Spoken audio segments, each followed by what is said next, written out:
So what is your favorite book? My favorite book is The Art of Not Giving a Fuck. It's written by a guy who had a lot of problems and, well, he didn't enjoy life anymore. So he wrote this book for himself.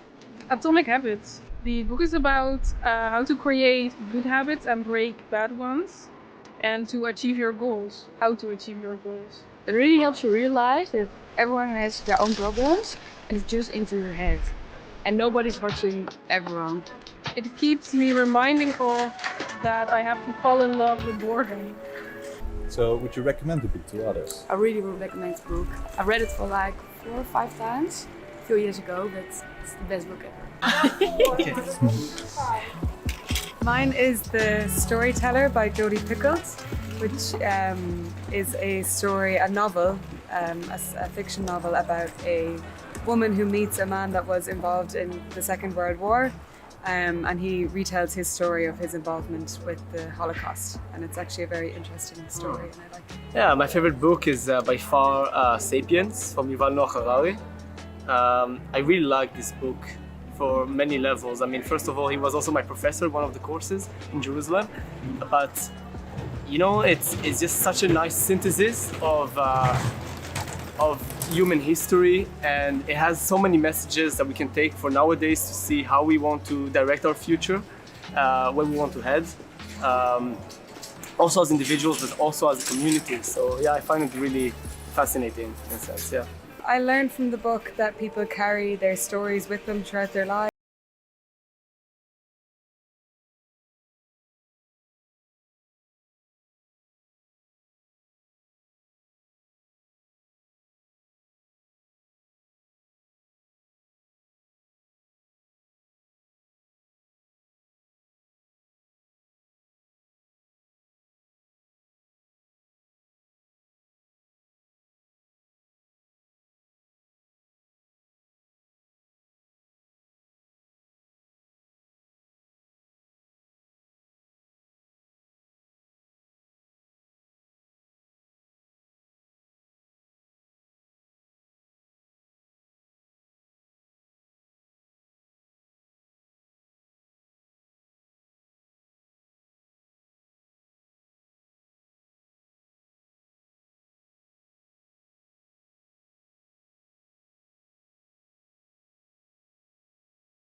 So yeah, it makes you think about all aspects of humanity, I think. So yeah.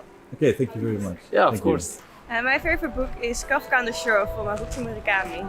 Yeah, it's about like a guy who is, he's kind of lost, and he travels around a bit, and he's looking for like, there are some mysteries involved, and he's trying to solve all the mysteries, and it's a very sort of long story about how he continues his journey and tries to unravel all those mysteries.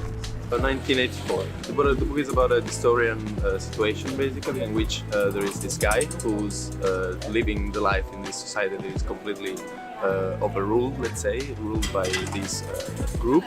There is, which the main boss is like this big eye that is controlling all the how the life goes, basically, and he starts to rebel to this, basically, because he's starting to open his eyes and realize, of course, that you don't have to live under, of course, that forced situation. And well, then in the end, it actually has not really a good end, as the guy basically is then in the end brainwashed again, and he keeps living the life that way. Yeah, nothing very like inspired me directly, but what I can remember is I loved this book so much that I actually gave it to a lot of my friends, and then the book itself traveled around Europe a bit, and then it came out completely ruined. And at first I didn't like it, but then my friends wrote some little stories in it, and actually then actually I really started liking that idea of like also traveling with books and like handing out books to friends and the books traveling around as well. So that really changed my perspective, I guess, on that. Yeah. Well, it inspired me to, for sure, pay attention a bit about society, because sometimes can be a bit overwhelming and controlling. But on the other side, it even helped me to understand how to manage it, I don't know, something like that. So would you recommend the book to others? Absolutely, yeah. And even the movie. Definitely, yeah, to everybody. Like I've already recommended to all my friends, so yeah. Think and Grow Rich. The book is about how can you reach your own personal goals and how can you set goals for life. Okay, so my favorite book, its name is Koyachi. It's basically about like this type of like human beings that are more prone to be more emotional and like more vulnerable, and they live in a community and they're all like, I don't know, like really able to be who they really are. A book that really like opened my mind to the sense of like, if you're able to be more of who you are happier in a sense, but also like more connected to your animal side. So is there something that you've learned from the book or perhaps maybe inspired you? Yeah, so for me, I actually have a lot of goals in life, and the book really takes you down to the steps that you need to take to actually realize those goals. And I think we have a lot of ideas, but to turn them into the physical reality of that can be a challenge.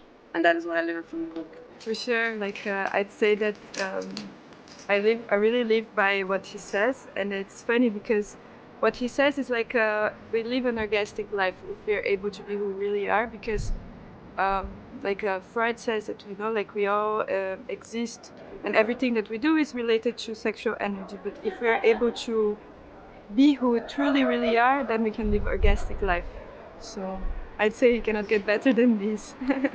So you would recommend the book to others as well? Of course, unfortunately not in English.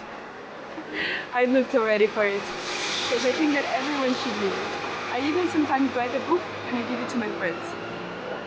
Yes. Well, thank you very much. Yes, imagine, thank you.